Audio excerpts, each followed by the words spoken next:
I don't even know what I should say. I mean, are you surprised by this? I'm not surprised by this. 124.87, dude. That's start off okay, and then quickly falling apart. I've seen this plenty of times already. And the playoffs is no exception. And with that being said, the Cavaliers, even without Garland, who started the beef, may I mind people, he started the beef saying pick on Tyler Hero. All they did was respond. To the comments. And apparently that upset Cleveland and then laid waste as the Miami Heat has suffered worst playoff loss in franchise history. That this is a 37-point defeat.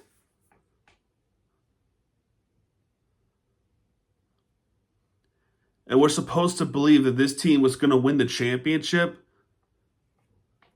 You make a Jimmy Butler trade and you came back with Andrew Wiggins, who was god-awful today. He was horrible today. You had good looks, can't make them. Can't make free throws neither. And Jared Allen, my God. This is why big men for the Heat is important. You get some of the rim protection. However, a player like Jared Allen, you cannot compete against them.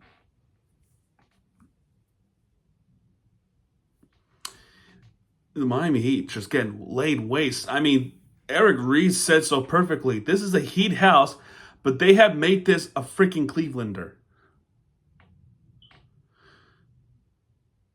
And now the Heat are on the brink of elimination. Are we surprised by this?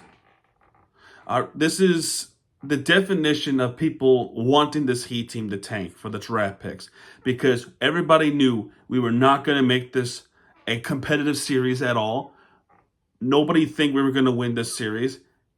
And of course, the Heat fans, they are right once again. The front office is being questioned by the Heat fans, and rightly so. Because you didn't do anything to improve this team at all. This team remained mid to worse, and you didn't do much to improve it. And we're supposed to believe we have enough. And Dwayne Wade said this team has enough to win it. What? Before I talk about this game, I know it's 3 minutes in. Cleveland, you're definitely going to win this series. 64-18. You can add three more wins. That's 67.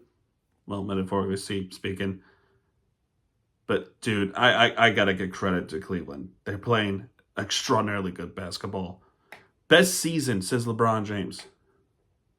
I have to respect that. I have to respect the beat down from the Cavaliers to the Miami Heat. And they're not holding back. They did not hold back in this game. Jared Allen is being Jared Allen. Donovan Mitchell, of course. Did you know, Cleveland, that the Heat was in the contendership to get Donovan Mitchell a couple years back? I think some of you already knew that, but for some who don't, that's what it is. And then there was also the Knicks that wanted Donovan Mitchell, but at the end, you guys came out of nowhere and swapped him away from us. So screw you for taking away Mitchell from us, and now we're all being paid for our sins. Anyway, all kidding aside, even without Donovan Mitchell, I still think this Cleveland team is as dangerous as they are. I don't even want to talk about this game, to be frank with you. So,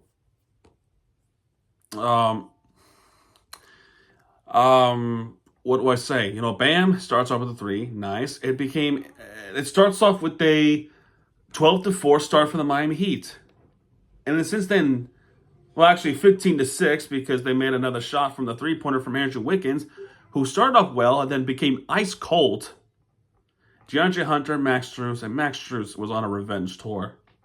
And then very quickly, 6:56, was it 6:56? 6:46, actually, with the Wiggins, three-pointer. It was 15-6. We had a 9-point advantage. Our largest lead was 9. And from 6:46 to, I want to say, 5:05. So a minute and 40 seconds, they tied up very quickly. And they just don't stop. DeAndre Hunter is shooting the basketball. Jared Allen is penetrating the paint. This is what you do when you're a big guy. You penetrate the paint. And he's doing that. He is doing that to the Heat. It's the weakness.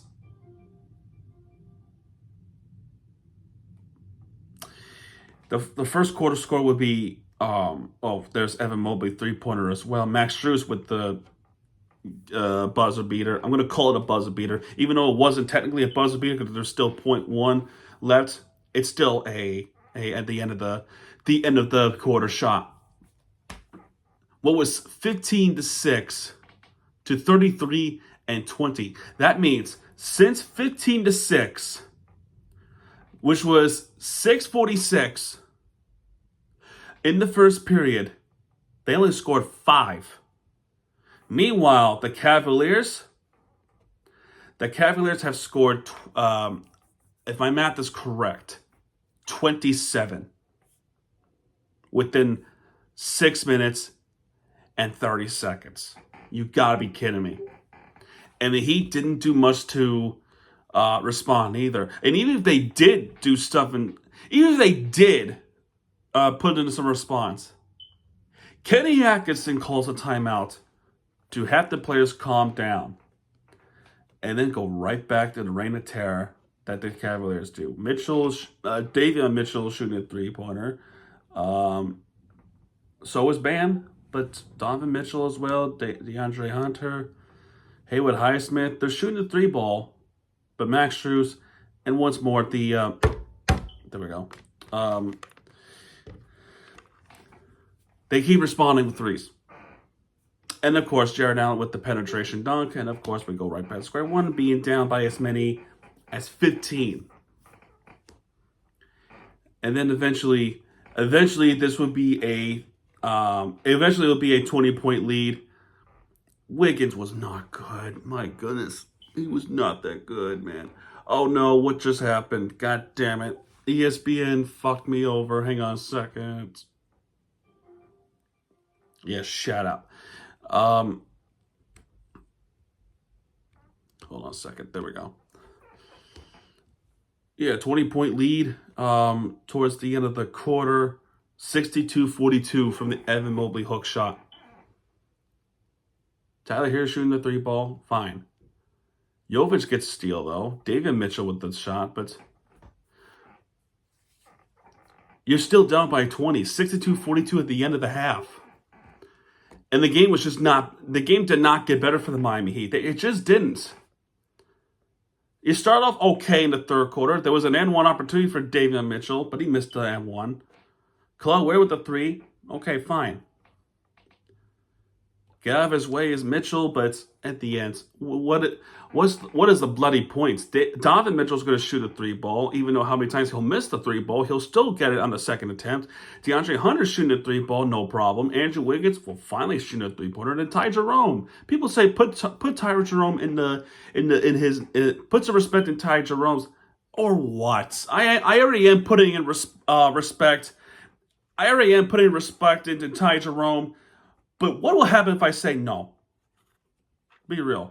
Be real with me. I already put some respect because, unlike most people, I actually am a gentleman. Even though I could be a sarcastic son of a bitch sometimes. What happens if I say no? Anyway, another layup for Jerome. Ty Jerome now shooting the ball more. Davion Mitchell shooting a three ball. But the third quarter score, there's a Mobley and one. Duncan Robinson three ball. Donovan Mitchell, 18 seconds left. The end of the third quarter score is 88-64. And in the fourth quarter, we were outscored in the fourth quarter 36-23. That's still a 13-point advantage compared to the first quarter. But this was over from the start, dude. What else to say? I already talked about the first three quarters. It's roughly the same thing here. Away from play foul, Donovan Mitchell missed it. Yay, but what will be the difference? We get outscored that much points, and the large lead would wind up being 40. And the final score would be 124 to 87. Yeah.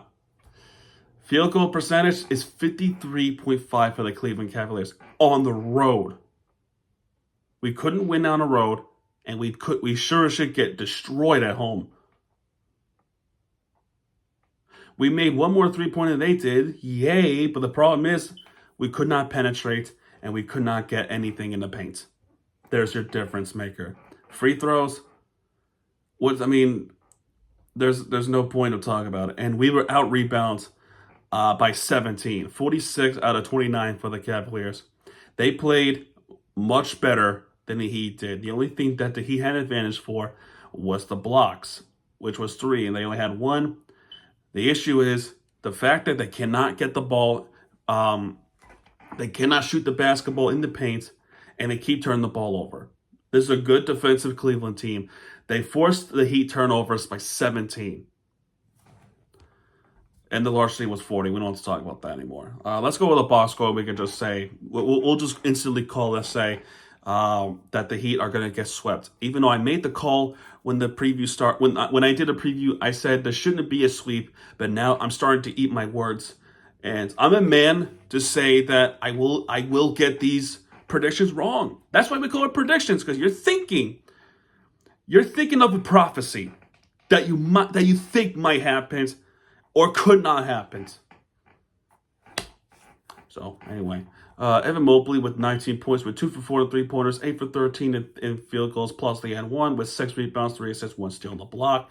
Jared Allen, 22 points. He is 8 for 9 in field goals, so he only missed 1. 6 for 6 in free throws, 10 rebounds, so he has a double-double with 1 rebound and... be quiet. Hold on a second. Donovan Mitchell, of course. Actually, Donovan Mitchell didn't were much of the A factor than Jared Allen was. But still, ball control was the reason that he was able to get some good opportunities for the Cavaliers. He didn't have his best game. I think he's more comfortable at home, if I'm being frank with you. But still, Donovan Mitchell, still a dangerous player. So it's not like I'm going to say, oh, he had 13 points, which he did, and he's a terrible player. No, I'm not saying that. I'm not saying that. I'm saying that his teammates backed him up. That's what I was going to say initially. Anyway, 13 points with the +9. Donovan Mitchell, 3 for 8 in field at 3-pointers, 1 more in the paint with 2 for 5 in free throws, with 3 rebounds, 1 assist. Max Strus, 18 points for him, and talking about Max Strus makes me pissed off because you let him walk away. 4 for 9 in 3-pointers, 7 for 13 in field goals, 9 rebounds, 5 assists. Sam Morril putting in a start for Garland. No points for him. Missed all 3 3-pointers. Played 19 minutes with 2 rebounds, 1 assist. No offensive points for him. But off the bench, you got a couple of players like Ty Jerome and DeAndre Hunter. DeAndre Hunter with 21 points with 3 for 5 in 3-pointers, 6 for 8 in field goals. Perfect on the line with 6 with 4 rebounds, 3 assists, and a steal. And then Ty Jerome with 13 points with a 3-pointer, 5 for 11 in field goals, 2 for 2 free throws with 11 assists. He has a double-double, 3 rebounds, and 2 steals. For the Miami Heat, Andrew Wiggins, 3 for 10. My goodness. 10 points for him, 2 for 4 in 3-pointers. Some of them were good looks. The others were like, why? And how do you miss layups? 3 for 10 in field goals, 2 for 4 in free throws with 1 rebound, 3 assists, 2 blocks. Bam Adebayo tried his best, but I feel like his teammates let him down. I truly feel like his teammates let him down. He has 22 points in this game, 4 for 7 in 3-pointers. That's wild, especially for a center or a power forward. 9 for 20 in field goals, unfortunately. 9 rebounds, 1 assist. Didn't have his best offensive game either, but 22 points, especially against a Cleveland team with the 3-pointers. I don't think it's that terrible. Kelowna Ware, 8 points. I feel like Kelowna should be more involved. I understand he's a rookie, and I understand that he's a big guy, but he needs to be involved more. He should be more involved. He only played 19 minutes in this game. He only scored 8 points. 2 3-pointers, 1 more in the paint with 5 rebounds, 2 assists. Davion Mitchell, right, that player is to watch in the offseason. He needs to be re-signed. 16 points for him, 2 for 2 in 3-pointers, 7 for 11 in field goals. He missed the N1 in the third quarter with 4 rebounds, 5 assists, and a steal on the block. And Tyler Hero, 13 points for him. Yeah, Tyler Hero once again getting outmatched. Has some words against the Cleveland team, did not back it up. And Garland was just sitting there on the bench with a toe injury, watching it and laughing. Pretty disgusting. But yeah, 1 3-pointer, 5 for 13 in field goals, 2 for 2 in free throws with 4 rebounds, 3 assists, and the steal. And our bench didn't do much either. I'm going to quote something from Anthony Donato. Wiggins was the centerpiece of the trade for the 3rd best player in franchise history. He's 30, doesn't fit our timeline, gets played a lot of money for multiple more seasons, and doesn't move the needle. He did not move the needle.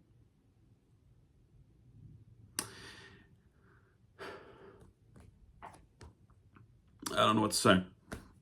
The Heat's on the brink of elimination. And I feel like the Heat should get swept. This should be an eye-opener for Pat Riley.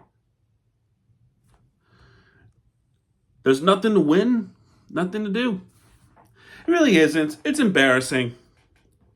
Don't feel bad, Cleveland, because the Heat did that to themselves. The Heat did that to themselves. And we're going to brace ourselves for elimination. And some fans are really hoping for a sweep, because this should be an eye-opener for Pat Riley that you didn't do enough, and he never did. He hardly did that in recent years, especially after the 22 season and the 23 season.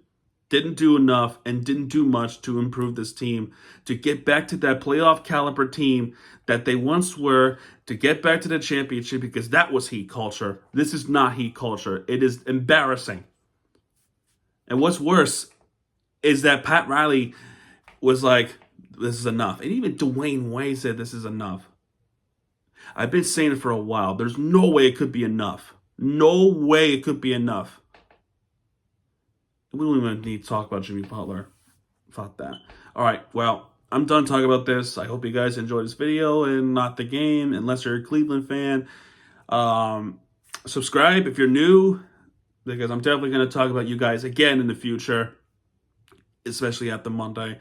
And, yeah, man, I'll see you guys whenever. The next video will be the Panthers and Lightning, and that game wasn't much better either. I think that game is worse than the Heat game.